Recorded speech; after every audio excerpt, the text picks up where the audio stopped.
Hello, everybody, and welcome to your political landscape show of this Wednesday, 25th of October, 2023. Last week, Professor Chossudovsky brought up some facts proving that we are in front of a false flag in Israel. And this week, he wanted to talk about the underlying reason of what is going on, what underlying these attacks. He is talking about wiping Gaza for big money agenda. So let's listen what he has to say today. Hello. Yes, hello. Delighted to be on the program again. We're dealing with very complex issues. And I think there's the need also with regard, let's say, to the false flag, to understand that this false flag has been ongoing for at least 20 years. It's part of a strategy of Israel's intelligence services. I won't get into that, but in the year 2000, they defined what was called justified vengeance. It was a concept, it was an operation. And justified vengeance was based on the notion that suicide attacks and attacks directed at civilians would be the pretext for major military operations directed against Palestine. Now, today what I want to focus on is the following, and it's something on which there's absolutely no media coverage. I'm an economist, and I can say that from the entire history of humanity, there's not a single war which does not have an economic dimension. The wars are not there. We might talk about wars of religion, etc., but behind every single war in the history of humanity, there's an economic objective, which is acquire territorial control over the resources of an enemy country. Okay?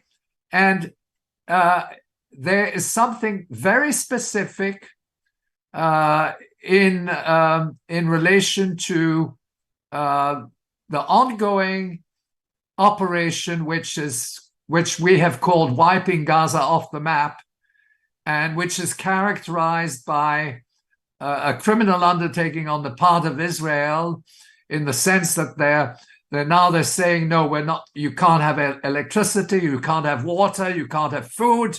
We're going to block everything. And then they're pushing about 1 million people towards the border with Egypt, and in the hope that they might be able to cross the border and leave their homeland. So it's very clear that the objective is there to exclude Palestinians from their homeland.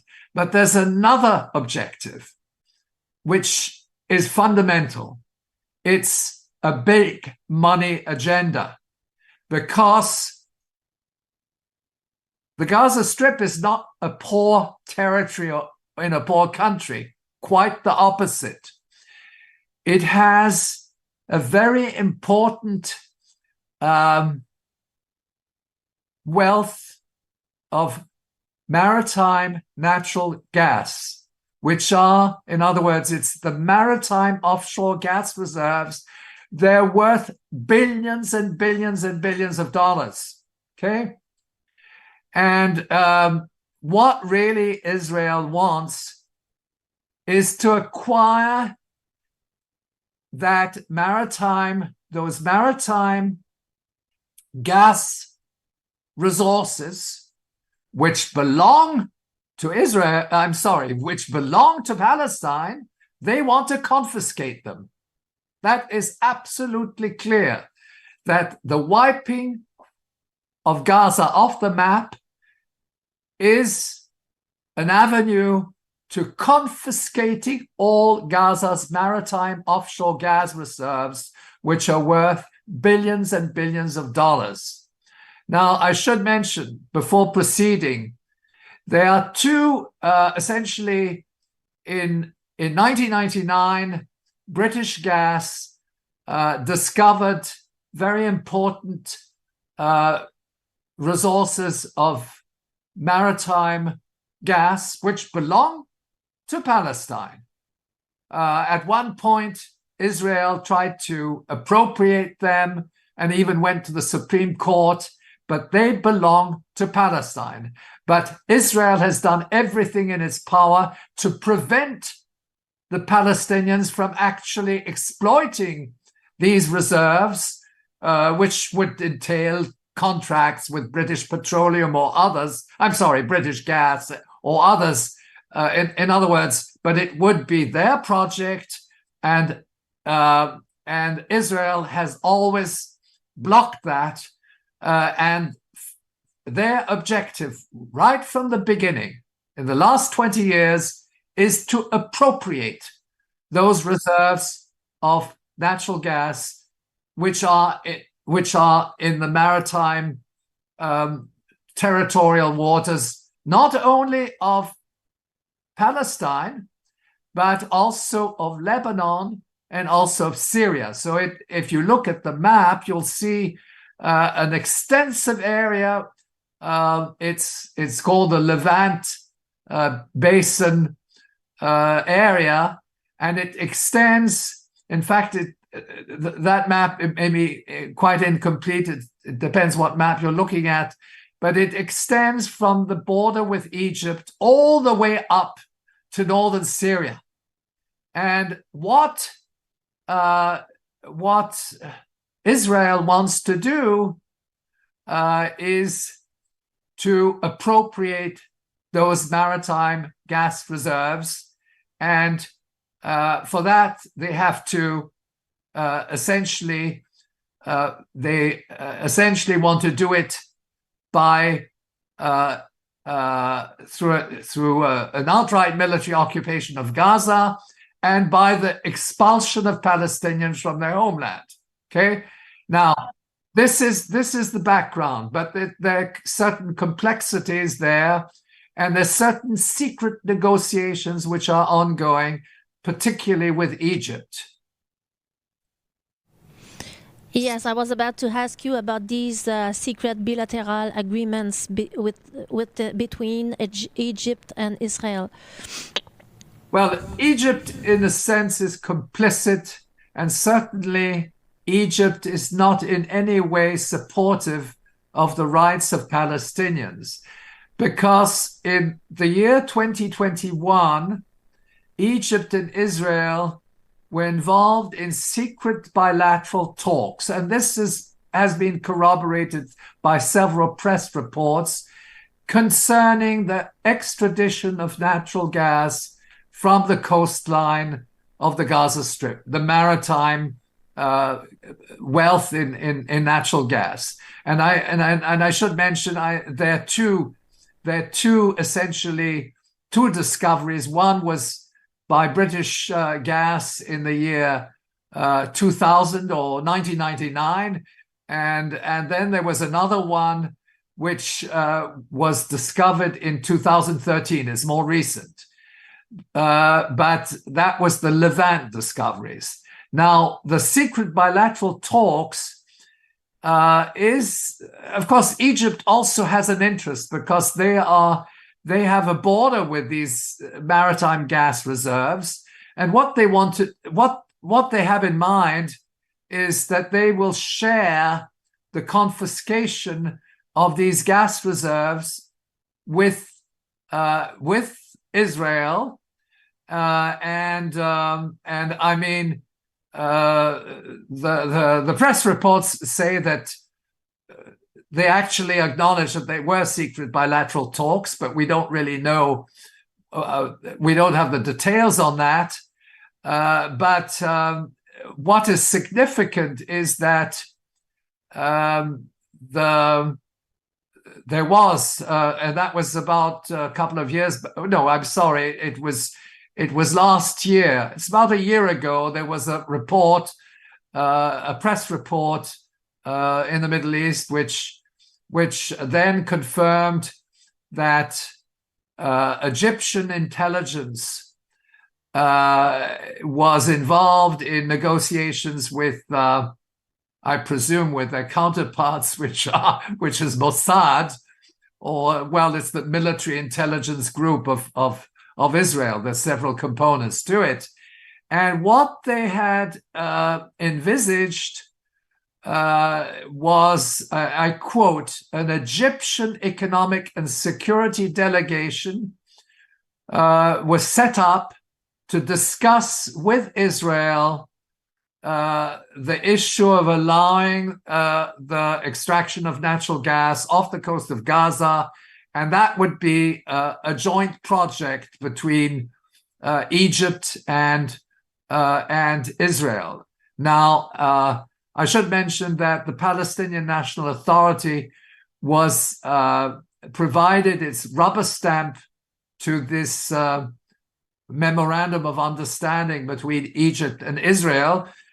I suspect that's Mahmoud Abbas, who is an absolute traitor. But again, the government in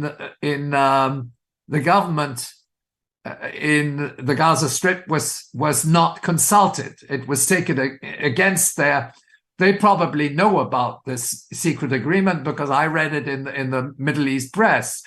But the thing is that this memorandum of understanding between Egypt and Israel, rubber stamped by the Palestinian National Authority, is of course crucial because for two reasons. The Israelis waging this criminal attack on the Gaza Strip, literally leading people into starvation.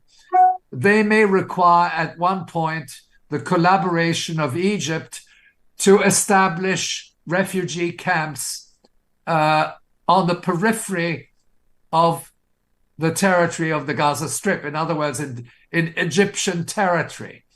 And that may be part of the negotiation strategy of Israel, that they would say, well, okay, you collaborate with us on the exploitation of gas, and we will give you some favors in return, but you facilitate the exodus of Palestinians from their homeland. And I suspect that there may be a component to that, to that objective. And of course, Egypt is also interested in exploiting the natural gas, which is contiguous to its territorial waters, because that extends from it extends right up from the border with Egypt right up to northern Syria. So the thing is that now all these secret agreements have an ultimate motive, and the memorandum of understanding was signed between Egypt and Israel. It was rubber stamped by Mahmoud Abbas, who I think is simply there and has been well, I don't think he was blackmailed. I think they gave him some money to shut his mouth and to accept this kind of arrangement. What this agreement requires is that the extraction of natural gas off the coast of Gaza as part of the memorandum would start in early 2024. They actually set a date.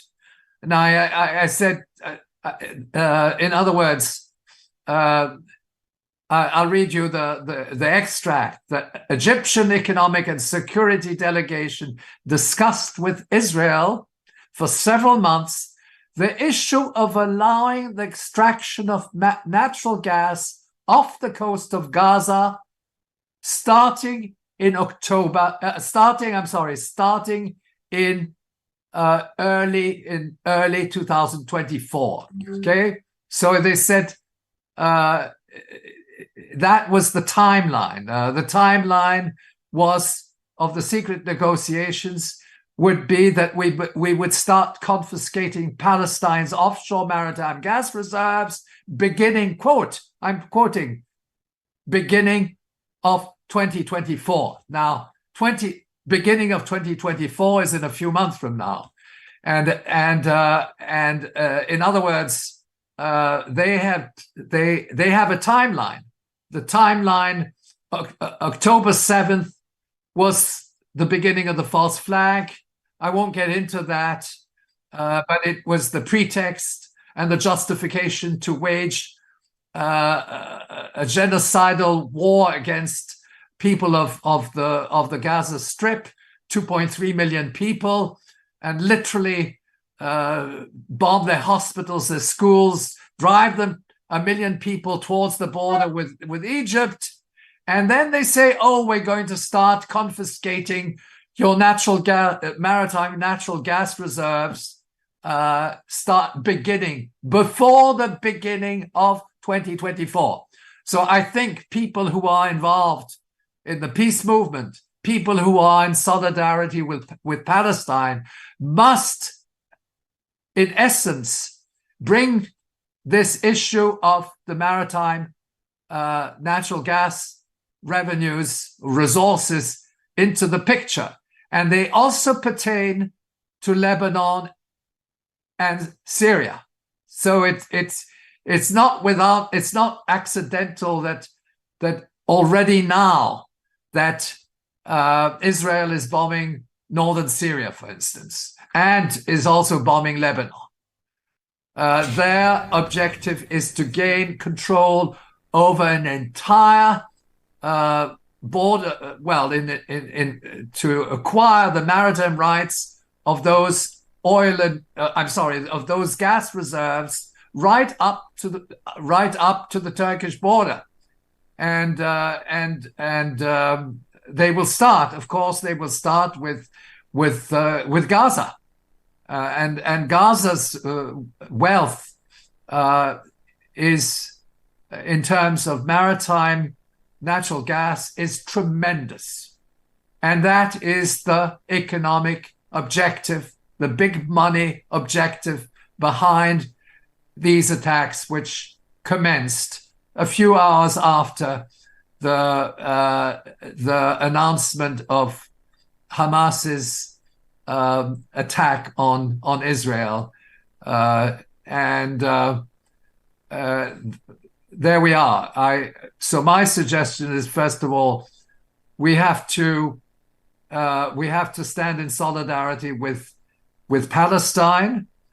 We must understand that Israel is not being attacked by Palestine.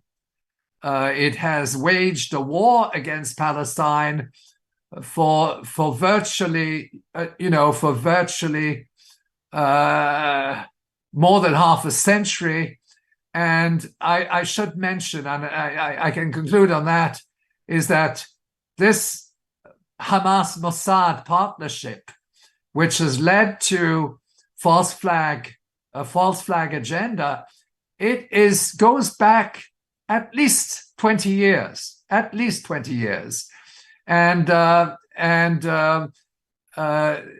following the failure of the Oslo 1 and 2 negotiations, in other words, the two-state solution, and the assassination of Prime Minister Yitzhak Rabin, that was in 1995, they coined an operation, and that was in 2001, Operation Justified Vengeance. And that is the whole basis of the false flag.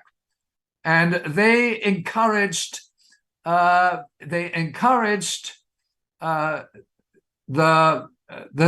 suicide attacks, which were waged in Israel by members of the Palestinian resistance, and that in turn provided them this notion of Operation Justified Vengeance is there essentially to justify, to present the Palestinians as those who are waging war on Israel.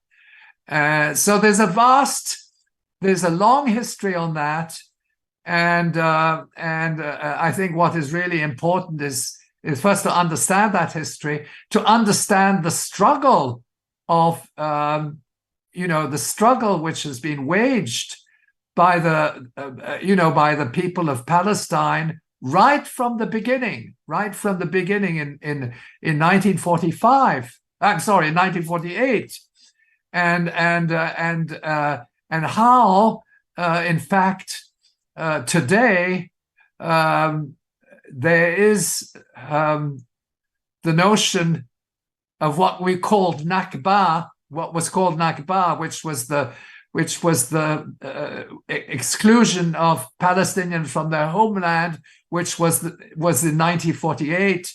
And now what the leadership is saying, we need a 1948 style solution, which means essentially that's, I'm coining the words of Ariel Sharon, but that has been picked up by the leading, by successive Israeli governments for more than 20 years.